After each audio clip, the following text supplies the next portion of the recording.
Le médecin qui fait l'échographie remarque que j'ai une zone particulière au niveau de mon ovaire. C'était un kyste qui mesurait 10 cm. C'est composé de cellules même embryonnaires et elles ont commencé à créer des composantes humaines. Il y avait des cheveux, il y avait des dents. Entre la 4e et la 3e, j'avais parfois des grosses douleurs pelviennes, des grosses douleurs abdominales et c'était des douleurs qui étaient vraiment gênantes.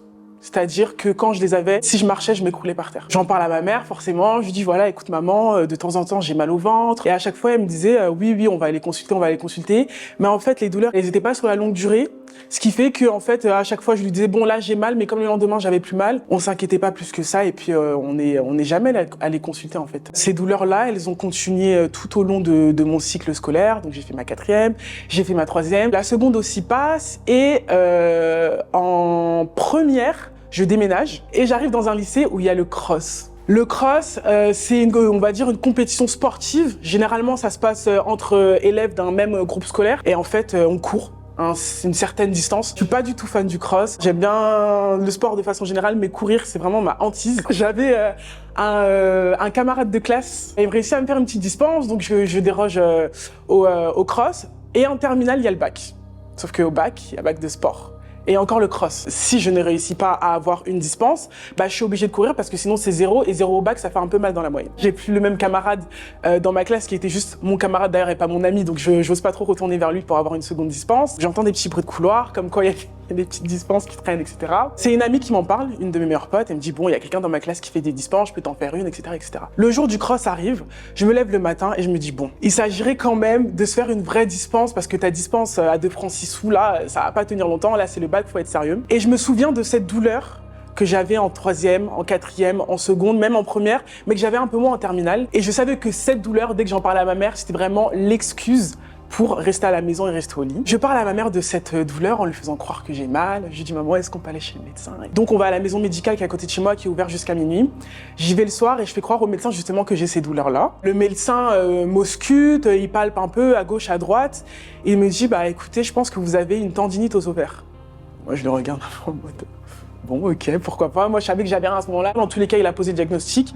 Moi, ça me permet d'avoir une dispense, je vais pas au cross et je suis très bien comme ça. Et il me dit, par contre, c'est quand même bizarre, donc je vous conseille d'aller voir votre médecin généraliste qui pourra mieux vous suivre par rapport à ce sujet-là. Pas du tout inquiète, je me dis, bon, je vais prendre mon rendez-vous chez mon médecin généraliste et puis voilà. Mais à côté de ça, il faut savoir que mon ami avait quand même donné ma distance de sport à mon prof de sport. Celle au pluriel qui traînait dans le lycée. Alors que moi, j'étais allée faire ma dispense. Mais le problème, c'est qu'il y avait eu un manque de communication et donc du coup, on s'était pas coordonné. Et donc, je retourne au lycée. Ça se passe dans un laps de temps très court, entre 2-3 jours. J'arrive en cours, on fait l'appel sur Pronote. Le prof arrive à mon nom, Inès. Il me dit, mais Inès, vous êtes pas censée être là. Je lui dis, comment ça, moi je suis là, je suis en cours quoi. Il me dit, non, vous êtes inscrite sur Pronote comme exclue de cours. Je dis, je suis pas au courant et pourquoi je serais exclue. Il me dit, écoute, je peux rien faire pour toi, faut que tu ailles à la vie scolaire. Je suis allée à la vie scolaire et on m'explique que je dois aller dans le bureau de ma CPE. Je vais au bureau de ma CPE, là par chance ma CPE est absente. On me dit, tu peux retourner en cours le temps que ta CPE revienne. Sur Pronote, il n'y a pas écrit pourquoi t'exclus, il y a juste ton prénom qui est en rouge, qui exprime l'exclusion, mais c'est pas expliqué pourquoi. Et les surveillants qui m'ont envoyé vers la CPE ne savaient pas non plus. Le lendemain matin, j'arrive à aller au lycée, je vais dans le bureau de la CPE. Elle m'accueille dans son bureau, pas très contente, en me disant que voilà, il y a énormément de fausses dispenses qui ont circulé dans le lycée, et une notamment avec mon prénom et mon nom. Moi, là, je vous la carte vraiment de la fille indignée qui ne comprend rien à la situation. Mais non, mais j'étais pas là, mais j'étais pas en cours, vous pouvez le voir sur Pronote, j'ai été notée absente. Elle me dit, écoute, si tu sais quelque chose, vaut mieux me le dire maintenant. Parce que là, ce qui se passe, c'est qu'en fait, c'est de l'usurpation d'identité. Parce qu'il y a le nom d'un médecin qui est existant, il y a ton nom qui est dessus, sauf qu'on sait qu'en fait, ce médecin, il t'a jamais fourni cette dispense. Ma CPE dit finalement qu'elle va me reconvoquer, etc. Donc les jours passent, je suis hyper stressée parce que je me rends compte que j'ai fait une bêtise. J'en fais des cauchemars, je me dis purée, mais qu'est-ce que mes parents vont me faire et tout. Le mercredi d'après, ma mère me dit, écoute, notre médecin généraliste veut te voir pour un contrôle de routine, etc.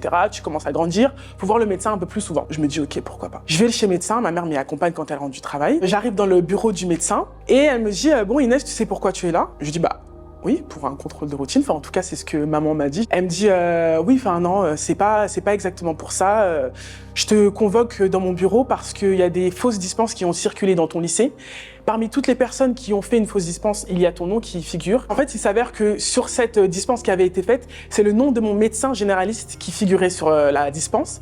Et en plus de ça, parmi toutes les personnes qui avaient fait la dispense, j'étais la seule qui était sa patiente. Moi, je suis bouche bée et elle me dit, écoute, je te soupçonne d'être à l'origine des fausses dispenses. Et donc, je lui explique que non, que pas du tout. En plus, l'écriture de mon nom, ce n'était pas moi qui l'avais écrite en fait, c'était mon ami. Et donc, ma mère lit la dispense en disant, je ne pense pas capable, ma fille, de faire quelque chose de la sorte. Et en plus de ça, ce n'est pas son écriture. Malheureusement, étant donné que c'est de l'usurpation d'identité, elle va pas avoir le choix que de faire remonter l'information au service de police. Elle me prescrit quand même une échographie pour mon mal pelvien. Quand je retourne au lycée, il s'avère que ma CPE a eu un arrêt maladie d'au moins 2 semaines, donc j'ai jamais été exclue de ce lycée. Les personnes qui ont fait la fausse dispense, elles, ont été exclues. Mais à côté de ça, je vais faire mon échographie. Du coup, le médecin qui fait l'échographie, un gynécologue plus précisément, remarque que j'ai une zone particulière au niveau de mon ovaire. Et en fait, il s'agit d'un kyste. Donc à l'aide de ces machines, etc., il mesure le kyste et c'était un kyste qui mesurait 10 cm. Un kyste, c'est quelque chose qui est très fréquent chez la femme et notamment chez les femmes assez jeunes, donc en dessous de 30 ans, et qui se développe notamment durant le cycle menstruel. Et c'est des kystes qui soit se résorbent seuls, c'est-à-dire que au fur et à mesure du cycle, il diminue de taille et quand le cycle revient, ça augmente de nouveau et ainsi de suite tout au long de la vie sans poser de problème plus que ça en fait. Ou alors parfois il faut les enlever tout simplement parce qu'ils ne se résorbent pas. Et dans mon cas en fait non seulement il ne se résorbait pas et en plus de ça il était beaucoup trop gros. Et en fait il l'annonce tout à fait naturellement parce que pour lui c'est quelque chose de classique en fait. Ça arrive très souvent, c'est pas la première fois. Je vais pas dire déconnectée, mais juste pour moi, ça n'avait pas de gravité en fait. Donc je me suis dit bon, bah j'ai un kyste, le médecin me dit que j'ai un kyste, il a pas un air grave en plus, donc je prends pas peur. Par contre, ma mère à côté, elle prend peur. Elle dit mais non, un kyste à son âge. Le problème du kyste, c'est que comme il était beaucoup trop gros, il avait aussi un poids qui était important. Et qui pouvait donc entraîner le risque de tordre mon ovaire et de rompre mes trompes en fait. Et donc il dit que pour pas prendre ce risque, la meilleure des choses c'est d'opérer. Donc moi je décide quand même de me faire opérer. Ma mère me suit parce que voilà au final c'est moi qui souffre. Donc elle me dit si tu souffres réellement, fais-toi opérer. Je me fais opérer 2 semaines plus tard. C'est une opération qui se fait en ambulatoire, c'est-à-dire que on ne reste pas à l'hôpital. On se fait opérer le matin, ça prend 2-3 heures et ensuite on rentre chez soi le jour même. C'est une caméra qu'on te rentre dans le ventre. On te fait plusieurs troncs, on te rentre la caméra et ensuite, à travers l'écran qui diffuse justement les images de la caméra à l'intérieur de ton ventre, bah, le médecin manipule ces outils. Donc, je me fais opérer en anesthésie générale, bien évidemment. Les médecins ont été hyper rassurants. Donc, j'ai pas du tout été effrayée. Cette opération est passée. Je suis sortie du bloc opératoire. Je sors de l'anesthésie générale. Franchement, j'étais juste contente parce que je me suis dit, bah enfin, je vais plus avoir cette douleur qui vraiment était extrêmement douloureuse. Donc vraiment, je me suis dit, bon, une bonne chose de faite. Je m'en suis débarrassée et on n'en parle plus. On m'explique que donc pendant 2 semaines, je ne dois pas sortir de chez moi, je ne dois pas aller en cours, je dois rester alité. Le médecin m'explique un peu de quoi peut être composé un kyste, qu'est-ce que c'est un kyste vraiment. Il m'explique en fait, moi ce que j'avais, c'est un kyste dermoïde, c'est une tumeur. Donc forcément là, t'entends le mot tumeur, là par contre j'ai eu peur. Là je me suis dit, attends, tout à l'heure c'était un kyste, je me réveille, c'est une tumeur le truc. Donc voilà que c'est une tumeur, mais que là, il s'agit d'une tumeur bénigne. C'est une tumeur qui est asymptomatique et qui, justement, le plus souvent, est décrétée lors de contrôles de routine parce qu'on ne se rend pas forcément compte qu'elle est existante. C'est composé de cellules même embryonnaires. Et en fait, dans ton cas, justement, les cellules se sont développées petit à petit dans ton kyste et elles ont commencé à créer des composantes humaines. Donc, dans ton kyste, il y avait des cheveux, il y avait des dents. Je suis tellement sidérée parce que je me dis, comment c'est possible que dans mon corps, j'ai eu une petite boule comme ça accrochée à mes ovaires qui me faisait mal pendant tant d'années et dans cette boule, des cellules étaient en train de se développer au point de créer des cheveux et des dents. Et qu'en fait, effectivement, le risque aurait été que soit une torsion de l'ovaire, soit des trompes qui s'obstruent en fait et aussi une hémorragie. Quand il y a hémorragie, bah, il y a urgence. Si c'est pas soigné et traité à temps, ça peut engager le pronostic vital. Et au final, c'est le plus fou de l'histoire, c'est que en fait, tout est parti d'un mensonge pour ne pas faire le cross. Et au final, je me retrouve à me faire enlever quelque chose qui aurait pu être peut-être à un moment donné soit fatal, soit hyper grave, soit qui m'aurait emmené aux urgences dans un moment où je m'y attendais pas du tout. Dès qu'on ressent qu'il y a quelque chose qui ne va pas, faut consulter parce que dans tous les cas, on ne perd rien à le faire.